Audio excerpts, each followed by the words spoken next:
आप सभी के हृदय में विराजमान परमात्मा को मेरी राम राम। भरत जी अब विदाई की वेला पर खड़े हैं। चित्रकूट से विदा लेंगे और ऐसे समय में वे प्रभु राम से विनती कर रहे हैं कि किस प्रकार वे 14 साल उनके इंतज़ार में बिताएंगे, कैसे बिताएंगे। इन सब के समाधान स्वरूप वे उनको कोई अवलंब, कोई सहारा दे दें, जिसके सहारे वे इन 14 वर्षों तक प्रतीक्षा कर सकें। अन्यथा राम के बिना उनका जीवित रहना संभव नहीं। दूसरी बात वे यह भी कहते हैं कि उनको केवल राम का सहारा है। तो राम भरत जी को समझाते हैं, कहते हैं कि सुनो भाई भरत, क्या मेरा सहारा होगा? अरे मुझे, तुम्हें, अयोध्या वासियों को, हम सभी को गुरुजन का और महाराज जनक का सहारा है।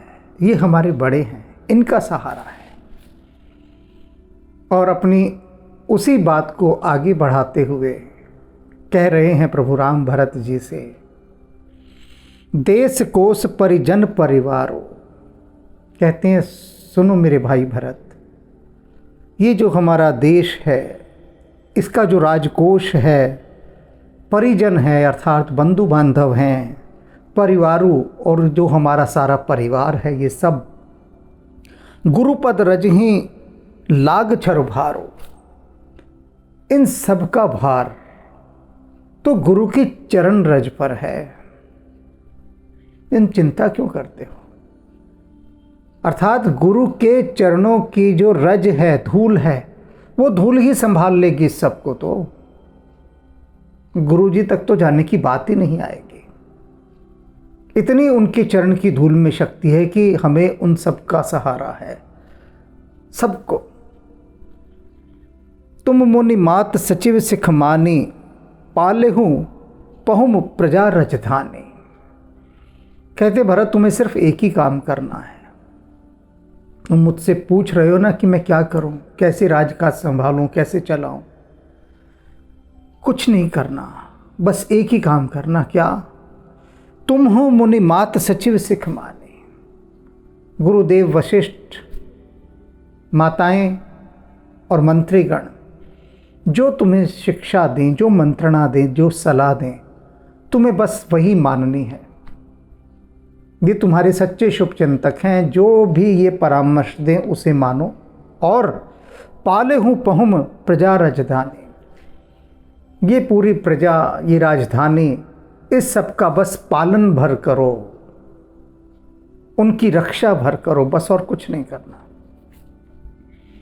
बस रक्षा करनी है उनकी, पालन करना है, और इसमें सब कुछ आ जाता है। सब कुछ। एक सूत्र दे दिया प्रभु श्री राम ने भरत जी को कि बस प्रजा का पालन करते रहो, उनकी रक्षा करते रहो, उनके सुख दुख का ध्यान रखो, और कुछ होता ही नहीं करने का। कितना बड़ा उन्होंने राज धर्म भरत को दिया, सरल सी बात में। अब जो बात प्रभु कहते हैं वह सीख अगर ये सारे राजनेता ले लें, अगर ले लें, अगर बोला है मैंने, संभव थोड़ी ना है ले पाना। क्योंकि जो सीख अब यहाँ बताई जाएगी, उसे सीखना यदि इतना ही सरल होता तो दुनिया कुछ और होती, इस दुनिया की सुंदरता कुछ और होती, इसका रंग रूप कुछ और होता। ऐसा ना होता जैसा है। तो क्या है वह सीख?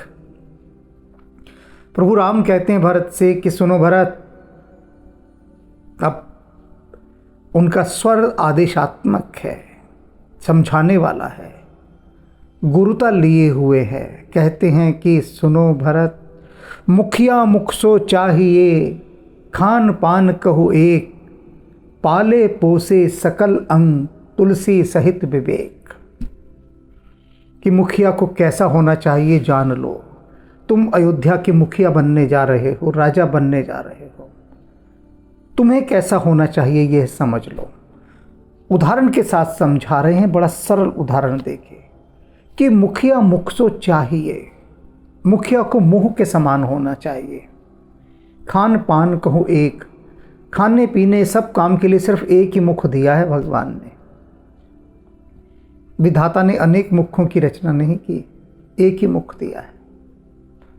जब एक ही मुख दिया है तो ऐसा ही मुखिया को होना चाहिए, खान पान को एक, यानी जो भी कुछ आता है मुख के माध्यम से ही सारे शरीर को जाता है। और फिर मुखिया क्या करे? पाले पोसे सकल अंग, तुलसी सहित विवेक। तुलसीदास जी कहते हैं फिर वह विवेक के आधार पर शरीर के सभी अंगों का पालन पोषण करे, विवेक के आधार पर। मुख ने तो खा लिया, अब उसके बाद जिम्मेदारी होती है कि शरीर के किस अंग को कितनी शक्ति देनी है। जैसे कि सेंटर, मुख को समझो सेंटर। अब जो सेंट्रल गवर्नमेंट है उसके पास सारा पैसा चला गया, सारा धन चला गया। अब जितने राज्य हैं वो सारे राज्य उसके अंग हैं। अब सेंटर ये देखता है कि किसको क्या देना है, मुझे किसकी कितनी ज़रूरत है, उसको उसकी ज़रूरत के मुताबिक सेंटर पैसा देता है। मुखिया मुख सो चाहिए, खान पान को एक। सेंट्रल गवर्नमेंट के पास सारा पैसा चला गया। अब पता लगा किसी राज्य में कोई मुसीबत आ गई है तो सेंट्रल गवर्नमेंट उसको बहुत पैसा देती है, ज़्यादा देती है, जितना बाकियों को दे रही है उससे ज़्यादा देती है कि उसको ज़्यादा ज़रूरत है। तो पाले पोसे सकल अंग, तुलसी सहित विवेक। इसके बाद जिम्मेदारी होती है मुख की, मुखिया की, राजा की, कि वह शरीर के सभी अंगों का, सभी राज्यों का समुचित रूप से, सम्यक रूप से पालन पोषण करे। कब किसको क्या कितना कैसे देना है, लेकिन कैसे? तुलसी सहित विवेक। कह रहे हो कि विवेक के साथ, सोच विचार के साथ, किसी भावना में बहकर नहीं, भावावेश में आकर नहीं। ऐसा नहीं कि ये क्षेत्र तो मेरा है, यहीं से मैं चुनाव लड़ता हूँ, यहीं से मैं चुनाव जीतता हूँ, तो इस क्षेत्र को मैंने अपना गढ़ बनाकर रखना है, सारा काम यहीं करवाना है जो करवाना है, जिससे क्या हो कि उस क्षेत्र की प्रजा मुझे ही चुने, मैं ही हर बार चुना जाऊं। और यह बिल्कुल भी गलत बात नहीं है। अगर मैं कहूं तो एक दूसरी दृष्टि से देखा जाए तो ठीक है, ऐसा ही मान लें। भारत के जितने भी जनप्रतिनिधि हैं, यदि वे सभी अपने अपने क्षेत्र में यह सोचकर काम करें कि मैं प्रजा के लिए ऐसा काम करता हूं कि अगली बार वो सिर्फ मुझे ही चुने, तो बात बन गई, बात में कमी क्या रह गई। अगर कोई अपने क्षेत्र पे बहुत काम करके उसे सुंदर बना रहा है, खुशहाल बना रहा है, तो यही तो करना है। और करना क्या है? तो क्यों नहीं करे हर क्षेत्र में हर नेता? तो पूरा देश ही संवर जाएगा, सुधर जाएगा, खुशहाल हो जाएगा। क्योंकि हर नेता चाहेगा कि मेरा क्षेत्र मेरा गढ़ बन जाए, लेकिन ऐसा चाहते नहीं हैं लोग, चाहते नहीं। एक विधायक जो जहाँ का बनता है वह कभी यह नहीं सोचता कि मैं अपने क्षेत्र को ऐसा कर दूं कि यहाँ की जनता ये सोचे कि भाई जब तक जीवन है ये विधाता ही चाहिए, यही विधायक चाहिए हमें, दूसरा विधायक ही नहीं चाहिए। जब तक इस विधायक को इस विधाता ने इस धरती पर रखा हुआ है, तब तक हमें यही विधायक चाहिए, यही मंत्री चाहिए, और दूसरा चाहिए ही नहीं। क्योंकि प्रजा बहुत निरीह होती है, बहुत मासूम। जो प्रजा से सच्चा प्रेम करेगा, प्रजा उसी को चुनेगी। प्रजा तो बच्चे के समान है। बच्चे को कोई प्रेम करता है तो बच्चा उसी के पास दौड़ा जाता है। उसे पता है कि किसके पास प्रेम मिलेगा। बच्चे को समझ है, और बच्चा छोड़ो, पशु तक को समझ है। पशु भी जानते हैं कि कौन उनको प्रेम करता है, कौन दुत्कारता है। तो प्रभु श्री राम ने भरत जी को बस इन कम से कम शब्दों में सारा सार समझा दिया। राज धर्म सर बस एतनोई, बस प्रभु राम कहते हैं कि भरत, राजधर्म बस इतना सा ही है, ये सर्वस्व सार है राजधर्म का, जो मैंने तुझे बता दिया, इतनो ही, बस इतना ही है और कुछ नहीं है राजधर्म का सार। प्रभु श्री राम का राजधर्म क्या था? क्या था राम राज? क्या था कि सब सुखी हों। रामराज की एक ही परिकल्पना है कि किसी को कोई दुख नहीं हो, दुख तकलीफ कष्ट किसी को ना हो। ये रामराज की अवधारणा है। रामराज में प्रजा को एक गहरा आत्मविश्वास होता है कि हमारी रक्षा करने वाला कोई है, हम अनाथ नहीं हैं, हमारा कोई नाथ है, नाथों के नाथ रघुनाथ हैं। ये एक गहरा विश्वास प्रजा को था। भय नहीं था किसी चीज का। अरे राम है, राम के होते हमें क्या चिंता करनी, कोई चिंता नहीं करनी। और जिस दिन प्रजा देखेगी कि उसके जनप्रतिनिधि, उसके नेता ऐसे हैं कि जो उसके लिए जान छिड़कते हैं, तब फिर से रामराज लौट आएगा। राज धर्म सर बस इतनो ही, जिमि मन महा मनोरथ गोई। कहते हैं जैसे मन के भीतर मनोरथ छिपा रहता है ना, बिल्कुल ऐसा ही राजधर्म है कि जो प्रजा की सेवा है, यही सबसे बड़ा सूत्र है इसका। बंधु प्रबोध कीन बहुभांति। और फिर प्रभु श्री राम ने भरत जी को बहुत प्रकार से समझाया। राजधर्म से संबंधित जितनी भी बातें होती हैं, क्या क्या होती हैं, वे सब समझाए। अब यहाँ पर तुलसीदास जी ने एक पंक्ति में इस बात को कह के समाप्त कर दिया कि बंधु प्रबोध कीनी बहुभांति। उन्होंने भरत जी को बहुत भांति समझाया। कैसी थी वो बहुभांति, कैसी थी? तो उस बहुभांति को समझाने के लिए हनुमान जी ने कहा इस पंक्तियों की व्याख्या उस उपन्यास में करो, भरत की साधना में। तो वो जो भरत की साधना उपन्यास है, उसमें प्रभु राम भरत जी को जो समझा रहे हैं ना, अगर उस समझाने में थोड़ा सा भी लीन हो जाएं आज के नेता,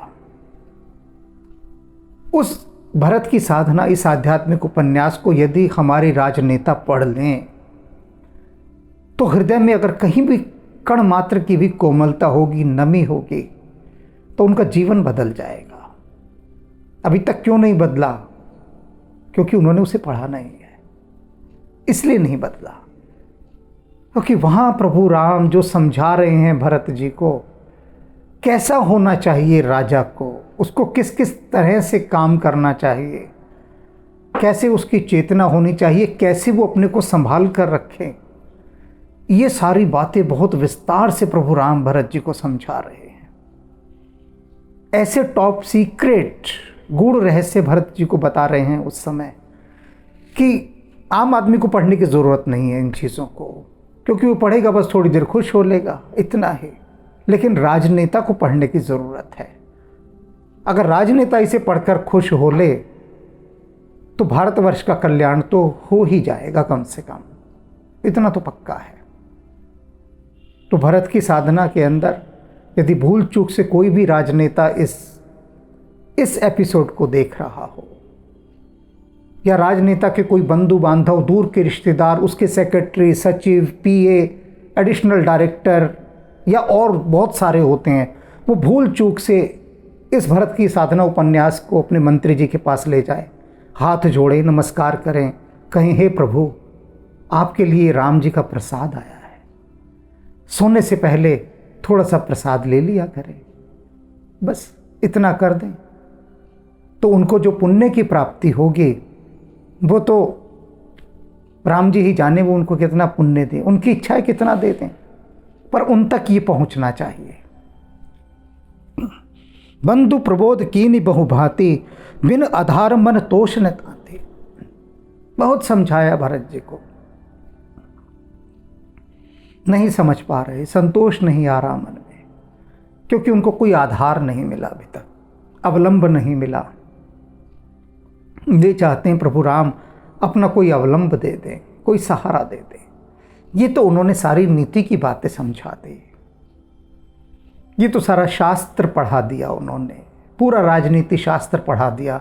लेकिन हृदय को कुछ और चाहिए, कोई और सहारा चाहिए। बिन आधार मन तोष न साथे, कोई संतोष नहीं बिना आधार के। भरत शील गुर सचिव समाजो, सकुच स्नेह विवश रघुराजो। अब प्रभु श्री राम संकोच में पड़े हुए हैं कि मैं भरत को क्या आधार दूं कि उसका मन प्रसन्न हो जाए और 14 वर्ष का समय वो उस आधार को देख देख कर ही काट ले। क्या दूं? संकोच है। संकोच किस बात का है?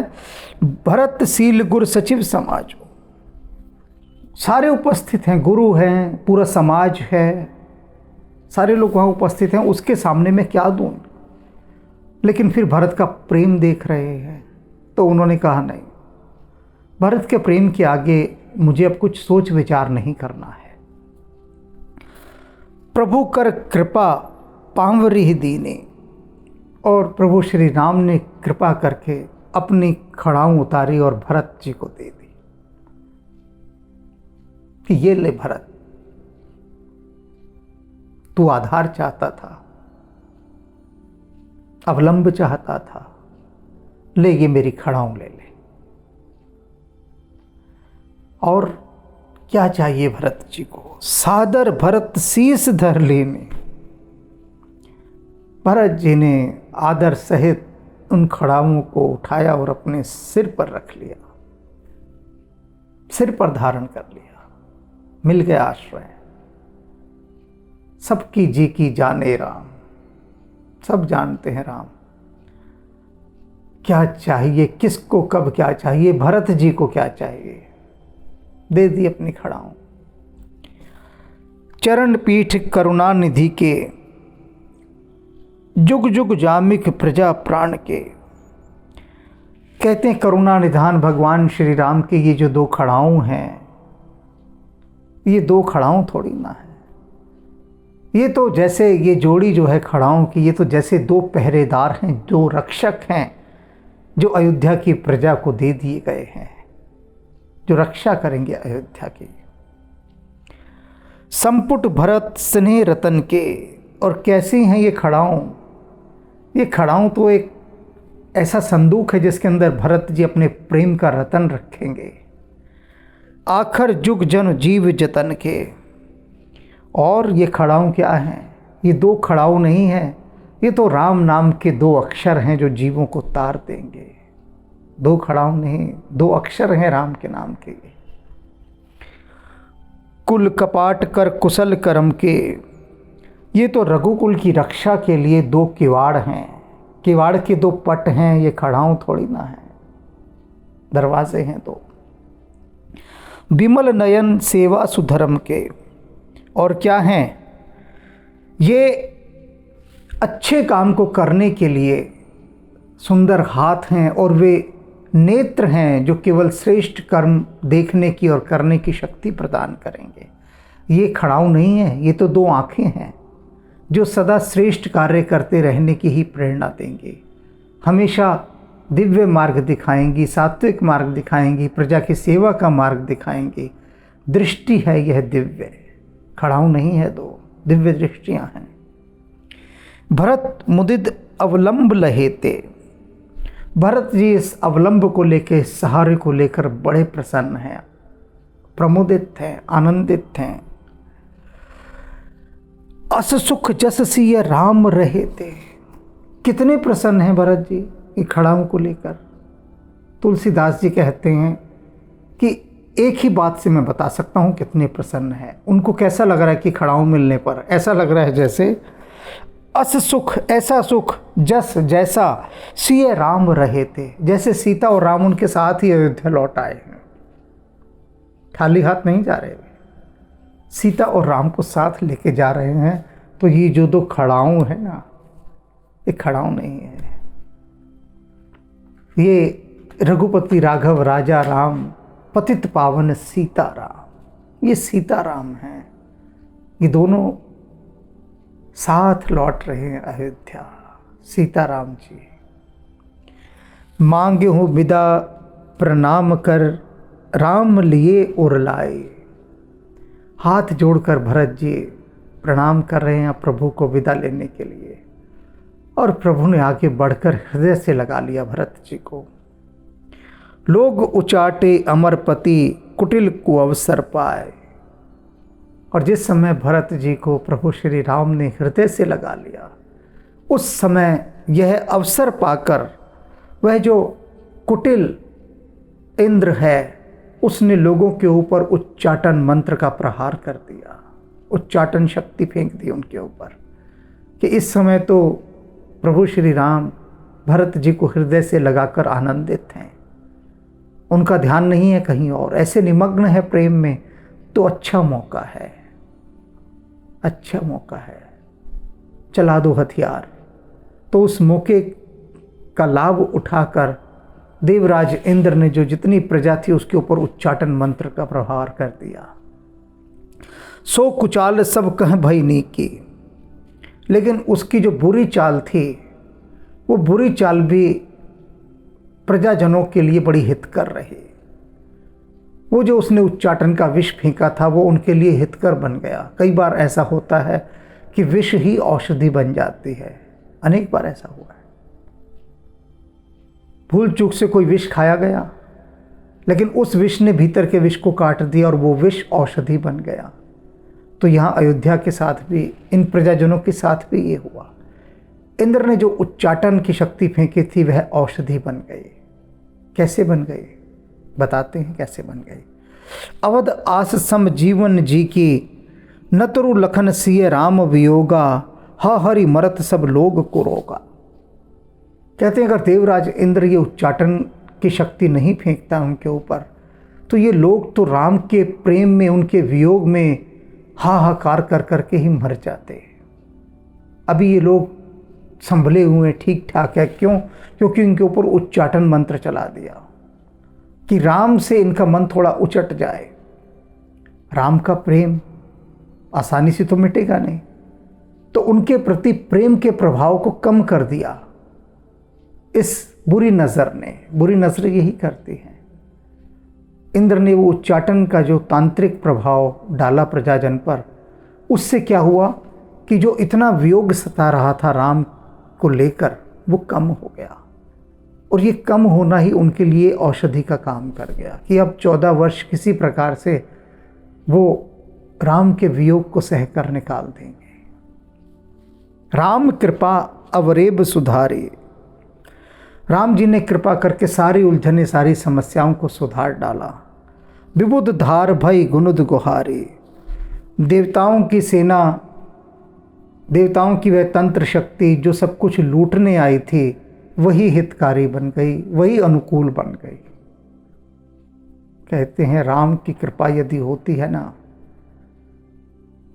तो बुरा करने के लिए जो चाल चली जाती है, जो चलती है दुनिया चाल, वो सारी उल्टी चालें भी सुलटी हो जाती हैं। आपके अशुभ के लिए जो कुछ किया जाता है वही आपके लिए शुभ का कारण बन जाता है। राम की कृपा होनी चाहिए। राम की कृपा से प्रत्येक अशुभ वस्तु आपके पास आते आते तक शुभ हो जाती है, उसका गुणधर्म बदल जाता है। भेंटत भुज भरी भाई भरत सो, और भुजाओं में भरकर राम जी भरत जी से मिल रहे हैं। राम प्रेम रस कहीं न परत सो, कहते राम के प्रेम का वो जो रस बरस रहा है। भरत ने हाथ जोड़कर प्रणाम किए कि प्रभु अनुमति दीजिए जाता हूं।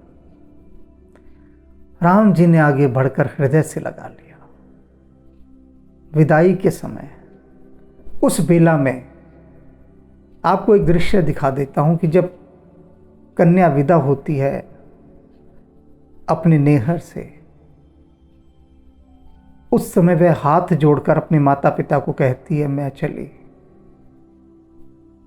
मैं अब बाबुल का घर छोड़कर पिया के देश जा रही हूं। वह हाथ जोड़ती है, विदा मांगती है।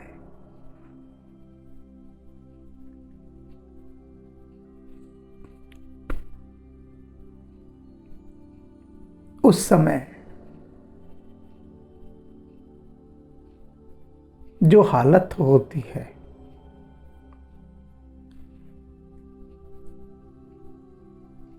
कौन उसका वर्णन कर सकता है? कौन वर्णन कर सकता है? कोई भी नहीं कर सकता। हाँ, मोहम्मद रफ़ी साहब ने एक बार किया था, बाबुल की दुआएं लेती जा, जा तुझको सुखी संसार मिले। तो उस समय का वर्णन किया ही नहीं जा सकता। तो यही कह रहे हैं तुलसीदास जी, राम प्रेम रस कहन परत सो। राम के जो प्रेम का रस बह रहा है उसका वर्णन नहीं हो सकता। कहन परत सो, कहते नहीं बनता, कहते बनता ही नहीं। ऐसा अपूर्व प्रेम, विदाई की वह बेला, तन मन बचन उमग अनुरागा। और जो अनुराग है, जो प्रेम है, वो तन मन और वचन तीनों मार्गों से उमड़ घुमड़ कर गिर रहा है। धीर धुरंधर धीरज त्यागा।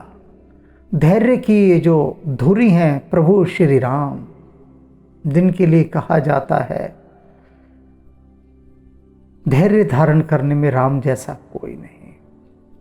अब इस विदाई की वेला में उनका भी धैर्य जाता रहा। धैर्य धारण नहीं कर सके प्रभु राम, अधीर हो गए। बारिज लोचन मोचत बारी। उनके कमल नयनों से प्रेमाश्रु की धाराएं बहने लगी। देख दशा सुर सभा दुखारी। उनकी यह दशा देखकर वो देवताओं की जो सभा थी, जो अभी तक बुरी चालें चल रही थी, वह भी दुखी हो गई। ऐसा उन्होंने भावावेश का दृश्य देखा। ऐसा प्रेम का समा बंधा हुआ था वहां कि देवता भी दुखी हो गए देखकर। मुनिगण कौन कौन खड़े वहां पे? सारे मुनि हैं, ब्राह्मण हैं, गुरु हैं, विश्वामित्र, अत्रि, वशिष्ठ जी, शतानंद जी। गुरु धीर जनक से और धैर्यवान जनक वे भी वहीं पर हैं। ज्ञान अनल मन कसे कनक से। और ये सब लोग कैसे हैं? जिन जिनके भी नाम गिनाए, ये वे सब लोग हैं जिन्होंने अपने ज्ञान की अग्नि में, ज्ञान की भट्ठी में अपने मन को फेंक दिया और मन को वहां पर एक तपे हुए सोने के समान निकाल कर बाहर लाए हैं। अर्थात इतनी आग झेलकर ज्ञान की इनका मन बाहर आया है। सदा हुआ मन है इन लोगों का, मन विचलित कभी नहीं होता। ये लोग जे बिरंच निर्लेप उपाय, ये वो लोग हैं जिनको ब्रह्मा जी ने निर्लेप बनाया है, जिसके ऊपर किसी चीज का कोई प्रभाव नहीं पड़ता। पदम पत्र जिमी जग जल जाए। ये कैसे हैं? जैसे कमल के पत्ते, कमल की पंखुड़ियां जिस पे पानी ठहरता नहीं, कभी भी पानी होगा लेकिन उसको छुएगा नहीं, गीला नहीं करेगा। ये बड़ी विशेषता होती है। तो ये सब लोग ऐसे अनछुए लोग हैं जिन पर किसी के सुख दुख लाभ हानि किसी का कोई फर्क नहीं पड़ता। बहुत स्थिर बुद्धि है इनकी, इन सब लोगों की। त्यो बिलोक रघुबर भरत प्रीत अनूप अपार। भय मगन तन मन बचन सहित विराग विचार। इन लोगों ने भी जब देखा प्रभु राम और भरत जी का ये प्रेम, इनका सारा ज्ञान वैराग्य सब बह गया, सब जाता रहा। सब उनके प्रेम की उस धारा में मगन हो गए, भावावेश में बह गए। इनका यह पारस्परिक प्रेम देखकर, प्रेम की इतनी गूढ़ता देखकर, गहराई देखकर, अच्छे अच्छे योगी सिद्ध जन, उनका भी ज्ञान वैराग्य सब एक क्षण में जाता रहा, बिसर गया। जहां जनक गुर गतिमति भोरे। कहते ये वह स्थान था, यह वह दृश्य था जहां पर वशिष्ठ जी और महाराज जनक, इनकी भी मति जो है वो भोरी हो गई, अर्थात भोली हो गई। भोली माने भावुक हो गई। इनकी बुद्धि भी भावुक हो गई, विह्वल हो गए। तुलसीदास जी क्या कहते हैं, प्राकृत प्रीत कहत बड़ खोरे। और अगर हम ये कहते हैं, अगर हम ऐसा कहेंगे कि देखो ये कैसे मुनि हैं कि भाइयों का प्रेम देखकर ही ये विचलित हो गए, बह गए, तो तुलसीदास जी कहते हैं कि अगर ऐसा हम कहेंगे तो समझ लीजिए इसमें बहुत बड़ा दोष है, हम पाप कर रहे हैं ऐसा कहकर। ऐसा नहीं कहना। क्यों नहीं कहना? क्योंकि यह प्राकृत प्रेम नहीं है, साधारण प्रेम नहीं है, अलौकिक प्रेम है। और अलौकिक प्रेम को देखकर कौन भला भाव विह्वल नहीं हो जाएगा? कोई साधारण प्रेम नहीं है, ये आम विशेष से भी विशेष प्रेम है। यह बरनत रघुबर भरत वियोगो, सुन कठोर कभी जान नहीं लोगो। तुलसीदास जी कहते हैं प्रभु राम से भरत जी का वियोग हो रहा है, इसका वर्णन अगर कवि लोग करेंगे तो सब लोग क्या कहेंगे, कितने कठोर कवि हैं ये लोग। तो इसलिए वे कवि लोग स्वयं को कठोर न कहलवाएं, इसलिए इस वियोग का वर्णन वे नहीं कर रहे हैं। अर्थात कितना गहन दुख है वियोग का, इस बात को तुलसीदास जी न कहने की अपनी असमर्थता जताने के लिए कितनी सुंदर बात कर रहे हैं कि कहीं ऐसा ना हो कि संसार उन्हें कहने लगे कि तुलसी कितना कठोर कवि है। कहते इसलिए मैं वियोग का वर्णन ये नहीं करता। सो सकोच रस अकथ सुबाने। कहते हैं ये तो संकोच रस की अकथनीय कहानी है। कितना सुंदर शब्द दिया है, संकोच रस। कितने ऐसे क्षण आते हैं जीवन में कि हम एक वाक्य बोलते हैं छोटा सा, सभी बोलते हैं वाक्य कि मैं आपको बता नहीं सकता, सभी कहते हैं। क्यों कहते हैं अक्सर कि मैं आपको बता नहीं सकता? क्योंकि सिस्टम फेलियर। ऐसे बहुत सारे प्रसंग ऐसे होते हैं हृदय से जुड़े कि उनकी अभिव्यक्ति हो ही नहीं सकती, सब कुछ वहां निष्क्रिय हो जाता है जाकर। तो कह रहे हैं ये जो है सो सकोच रस अकथ सुबानी, अकथनीय है, अनकही बातें हैं, इसे वाणी में कोई कह ही नहीं सकता। समोहु सनेहु सुमिर सकुचाने। और कहते हैं सुंदर वाणी जो है सरस्वती भी संकोच से भर गई इसका वर्णन करने में, असमर्थ जान लिया कि नहीं कर सकते। भेंट भरत रघुबर समझाए।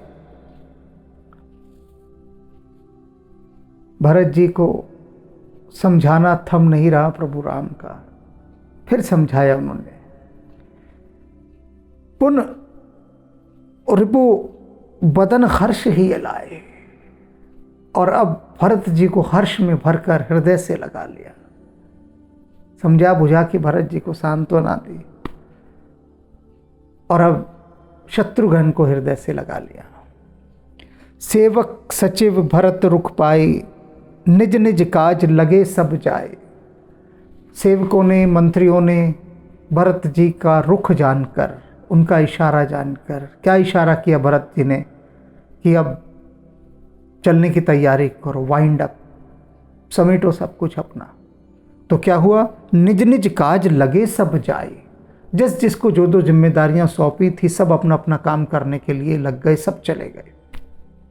पहले से कह दिया होगा भरत जी ने कि भाई चलने का समय है, तो किसको क्या क्या काम संभालना है, सबको सबकी ड्यूटी दे दी, रिस्पॉन्सिबिलिटी, सबके उत्तरदायित्व तो समझा दिए।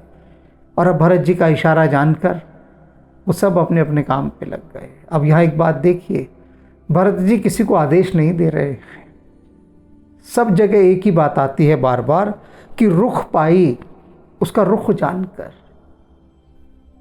कि क्या चाहते हैं, बस इशारों में काम हो रहा है। इसे शासन व्यवस्था कहते हैं। यह शासन व्यवस्था है, सुव्यवस्था, कि जहां आपको कुछ कहना ही ना पड़े, बिन कहे आपके सारे काम हो जाएं, बिन कहे। इसे शासन व्यवस्था कहते हैं। सुन दारुण दुख दुहु समाजा, लगे चलन के साजन साजा। दोनों समाज, मिथिला का और अयोध्या, सबको अब ऑर्डर हो गए हैं, आदेश हो गए कि अपना डेरा उठा लो, चलेंगे। तो ये सुनकर दोनों समाज बड़े दुख से भर गए कि अब जाना पड़ेगा, अब तो राम का वियोग सहना ही पड़ेगा।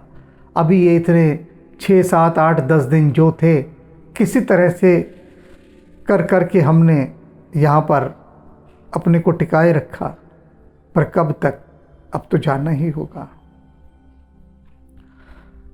प्रभु पद पदम बंद दो भाई, प्रभु के चरण कमलों की दोनों भाइयों ने वंदना की। चले शीस धरी राम रजाई, और प्रभु श्री राम की आज्ञा को शिरोधार्य कर भरत और शत्रुघ्न जी चल दिए। मुनि तापस बन देव निहोरी, चलने से पहले उन्होंने जितने भी मुनि खड़े थे, तपस्वी थे, वन देवता थे, सबको निहोरा किया, विनती की सबसे। सब सम्मान बहोर बहोरी, बार बार उनका सम्मान किया, नमस्कार किया, विनती की, बार बार बार बार। इतने वे उनके प्रति धन्यता से भरे हैं, अहोभाव से भरे हैं कि बार बार अनुनय विनय कर रहे हैं, सम्मानित कर रहे हैं, विनती कर रहे हैं। लखन ही भेंट प्रणाम कर, सिर धरी सिए पद धूर। उसके बाद क्या किया? लक्ष्मण जी से मिले, उनसे भेंट की, उनको प्रणाम किया और सीता जी की चरण रज को अपने माथे पर धारण किया। चले सप्रेम आशीष सुन, सकल सुमंगल मोर। और चारों तरफ से आशीर्वादों की वर्षा होने लगी। तो उन मंगलों की मूल आशीर्वाद को लेकर, उसको सुनते हुए वे दोनों भाई वहाँ से विदा हुए। सानुज राम नृप सिर नाई, अपने छोटे भाई लक्ष्मण के साथ प्रभु श्री राम ने महाराज जनक का वंदन किया।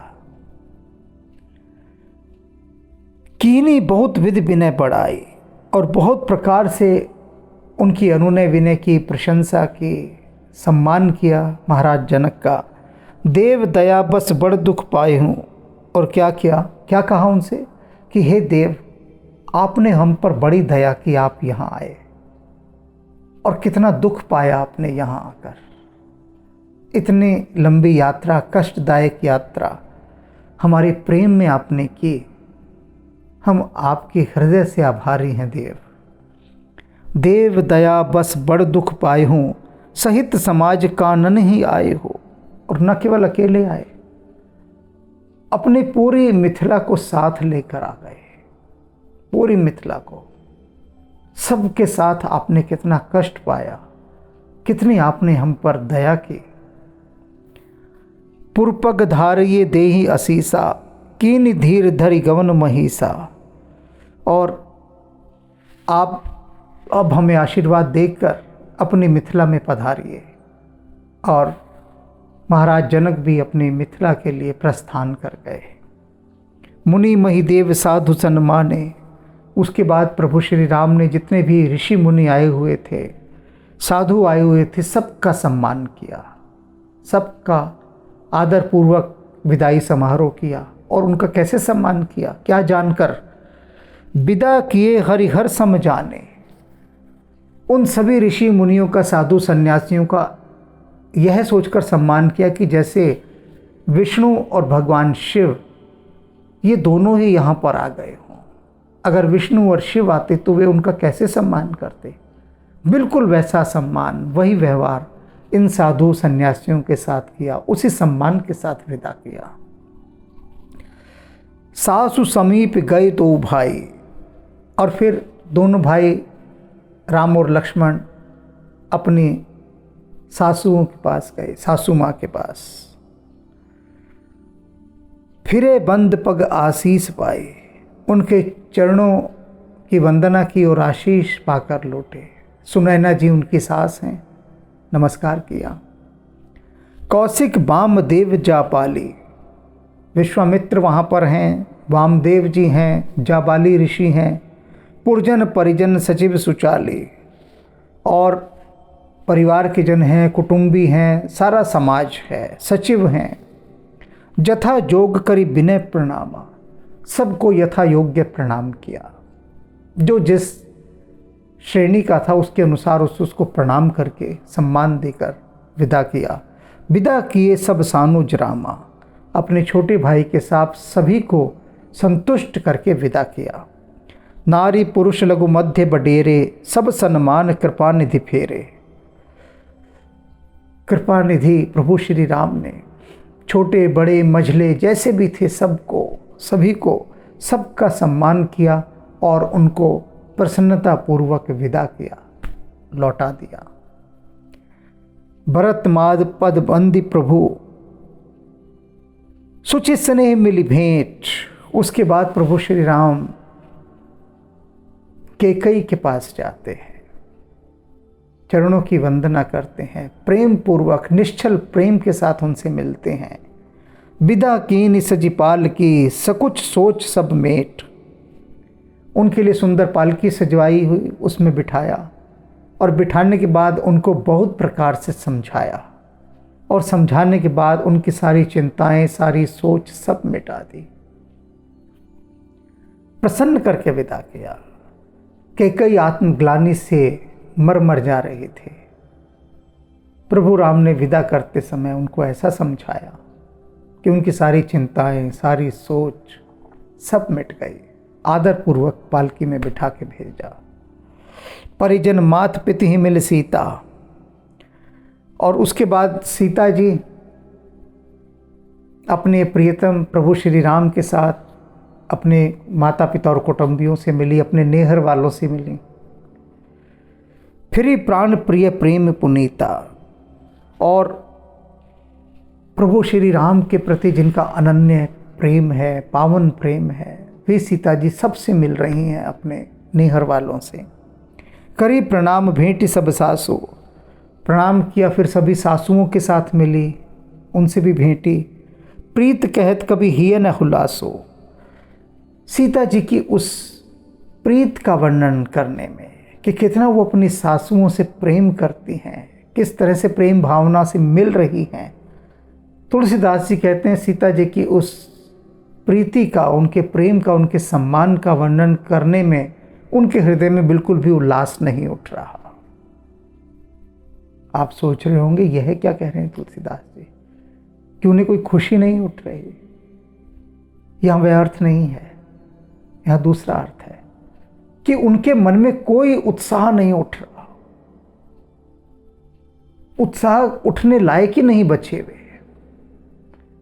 सीता जी का जो प्रेम है अपनी सासुओं के प्रति, उसको देखकर तुलसीदास जी कहते हैं कि कोई भीतर से मन ही नहीं कर रहा कि मैं कुछ लिखूं, क्योंकि जानता हूं कुछ लिख नहीं पाऊंगा, तो क्यों लिखने का भी मैं श्रम करूं, क्यों उत्साहित करूं।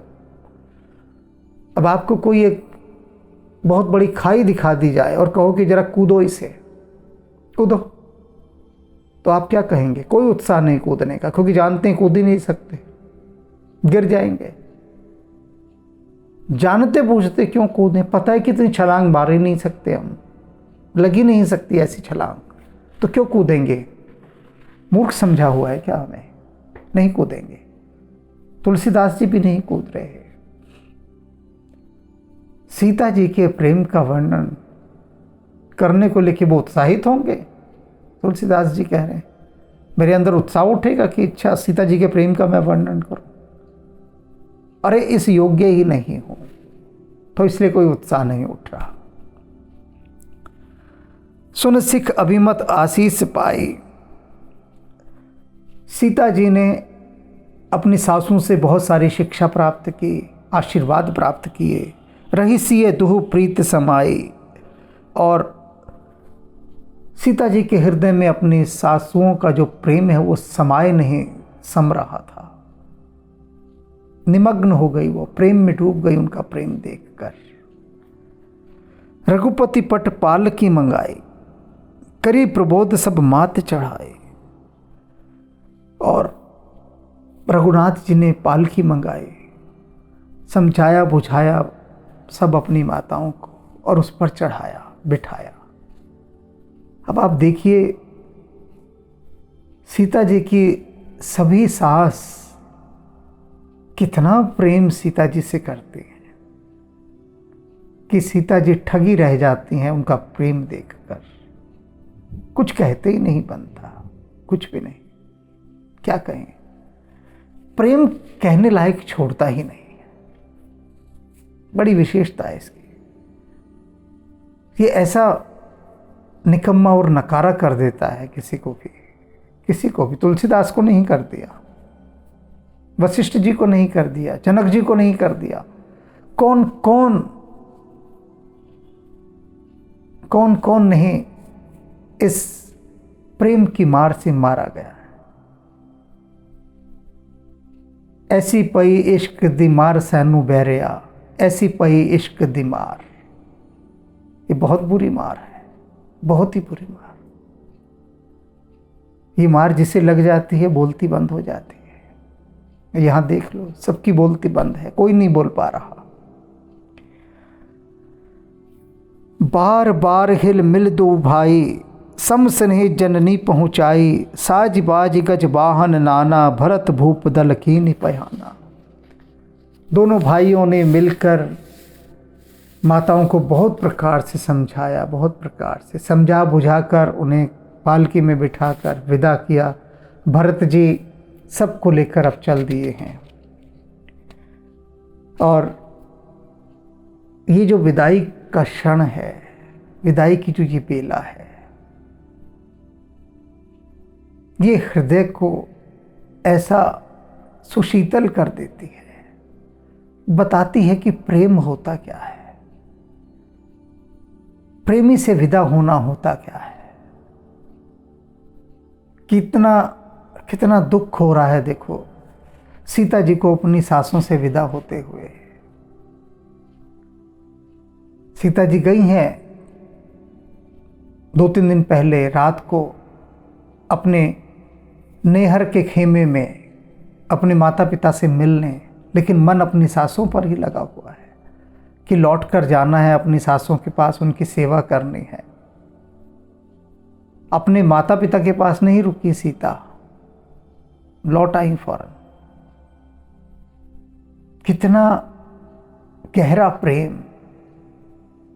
और सारी सासू अपनी सभी बहुओं को अपूर्व प्रेम करती हैं, अपूर्व प्रेम। कितना कुछ है यहाँ पर, एक एक स्थान पर सुगंधित पुष्प खिले हैं रामचरितमानस में, एक एक स्थान पर। देखा जाए, समझा जाए, जिया जाए। सभी को जैसे पुत्रियां मिल गई हों, कौशल्या को, कैकेयी को, सुमित्रा को। सबके पुत्र तो हैं, बहुएं नहीं आई हैं, जैसे पुत्रियां मिल गई हों। ऐसा प्रेम सीता के प्रति सबके हृदय में है। तो सभी जितनी भी नारी शक्ति हैं जो सास बन गई हैं, जो सास के पद पर बैठी हैं, सास का रुतबा जिनको मिल गया है, वे सभी इस बात पर ध्यान दें कि जैसे राम की सभी माताएं अपनी बहुओं को प्रेम करती थीं, इसी प्रकार से आप सभी भी करें। और सभी बहुएं भी सुन लें कि सीता जिस प्रकार से अपनी सास की सेवा में रहती थी, वैसे ही उनको रहना है। सास तो समझना ही नहीं ना, माँ समझना है। और सास को भी बहू नहीं समझना, अपनी बहू को अपनी बेटी समझना है। ये थोड़ा सा एक शब्दों का हेर फेर कर लो बस, फिर देखो कोई सास ये ना कहे कि मेरी बहू ऐसा कह रही थी, कहे मेरी बेटी ऐसा कह रही थी। और कोई बहू यह ना कहे मेरी सास ने ऐसा कहा, वो कहे मेरी माँ ने ऐसा कहा। शब्दों को बदलना है, सब कुछ बदल जाएगा, सारा भाव बदल जाएगा। शब्द के कहते ही भाव बदल जाते हैं, सारे भाव इस जगत में, और कुछ नहीं रहता। और भाव का सारा खेल है, भाव का सारा जगत है। तो भाव की इस यात्रा में अब बहने के लिए तैयार रहिएगा आगे, क्योंकि बड़े तेज बहाव हैं अब आगे। पैर तो उखड़ेंगे ही, लेकिन उखड़ने देना है, भाव में स्वयं को बहने देना है। भाव में ना बहे तो फिर क्या। अरे वशिष्ठ जी बह रहे हैं, जनक जी बह रहे हैं, विश्वामित्र बह रहे हैं, अत्रि जी बह रहे हैं, याज्ञवल्क्य जी बह रहे हैं, जाबाली बह रहे हैं, सब बह रहे हैं, विश्वामित्र बह रहे हैं। तो हमने भी क्या ये ठेका लिया कि हम लंगर डाल के वहां अड़ जाएं? नहीं, बहना है, भाव में बहना है।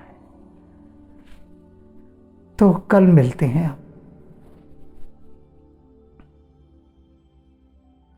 सीताराम सीताराम सीताराम कहिए, जाहि विध राखे राम ताहि विध रहिए। सीताराम सीताराम सीताराम कहिए, जाहि विध राखे राम ताहि विध रहिए। सीताराम सीताराम सीताराम कहिए, सीताराम सीताराम सीताराम कहिए, जाहि विध राखे राम ताहि विध रहिए। जाहि विध राखे राम ताहि विध रहिए। सीताराम सीताराम सीताराम कहिए, जाहि विध राखे राम ताहि विध रहिए। जाहि विध राखे राम ताहि विध रहिए। सीताराम सीताराम सीताराम कहिए, जाहि विध राखे राम ताहि विध रहिए। सीताराम सीताराम सीताराम कहिए, सीताराम सीताराम सीताराम कहिए, जाहि विध राखे राम ताहि विध रहिए। जाहि विध राखे राम ताहि विध रहिए। सीताराम सीताराम सीताराम कहिए, जाहि विध राखे राम ताहि विध रहिए। जाहि विध राखे राम ताहि विध रहिए। सीताराम सीताराम सीताराम कहिए, जाहि विध राखे राम ताहि विध रहिए। जाहि विध राखे राम ताहि विध रहिए। सीताराम सीताराम सीताराम कहिए, जाहि विध राखे राम ताहि विध रहिए। जाहि विध राखे राम ताहि विध रहिए। जाहि विध राखे राम ताहि विध रहिए।